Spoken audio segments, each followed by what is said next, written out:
நம்மளோட டேயில் எவ்வளோ பெரிய கஷ்டம், எவ்வளோ பெரிய வலி வெளியில் சந்திச்சிருந்தாலும் கூட வீட்டுக்கு வந்துட்டோம் அப்படின்னா அடுத்தது என்ன அப்படின்றத நோக்கி சில சமயத்தில் கோவத்தை வெளியில் காட்டாமல், ஃப்ரஸ்ட்ரேஷனை வெளியில் காட்டாமல், உமன் அப்படின்ற வார்த்தைக்குள்ளே நம்ம எல்லாருமே சுருங்கி தான் போயிடுறோம் இல்லையா? ஆனாலும் நம்மளோட எமோஷன்ஸை காட்டிக்க முடியாமல் அழகாக ஒரு முகமூடி போட்டு வாழ்ந்துக்கிட்டே இருப்போம். யாரெல்லாம் இருப்பாங்கன்னு நினச்சோமோ அவங்க நம்ம கூட இருக்க மாட்டாங்க, யாரெல்லாம் இருக்கவே மாட்டாங்கன்னு நினச்சோமோ அவங்க நம்ம கூட இருப்பாங்க.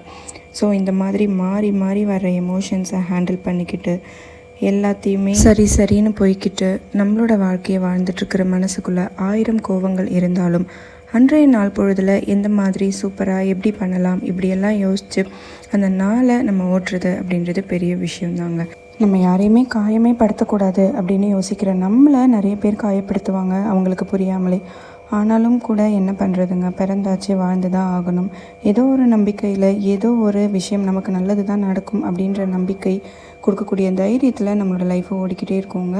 சரி, உங்ககிட்ட பேசிகிட்டே நானும் இப்போ நைட்டு என்ன சமைக்கலாம் அப்படின்னு முடிவு பண்ணி தோசை தேங்காய் சட்னி பண்ணுறதா பண்ணியாச்சு. இதெல்லாமே பண்ணி கிச்சனை க்ளீன் பண்ணிவிட்டு மறுபடியும் தூங்கி அடுத்த நாள் காலையில் மறுபடியும் இந்த ஓட்டத்துக்கு தயாராக வேண்டிய சூழ்நிலை இல்லையா? தொடர்ந்து பேசலாம், தொடர்ந்து இணைந்திருங்கள். நன்றி, குட் நைட், பை.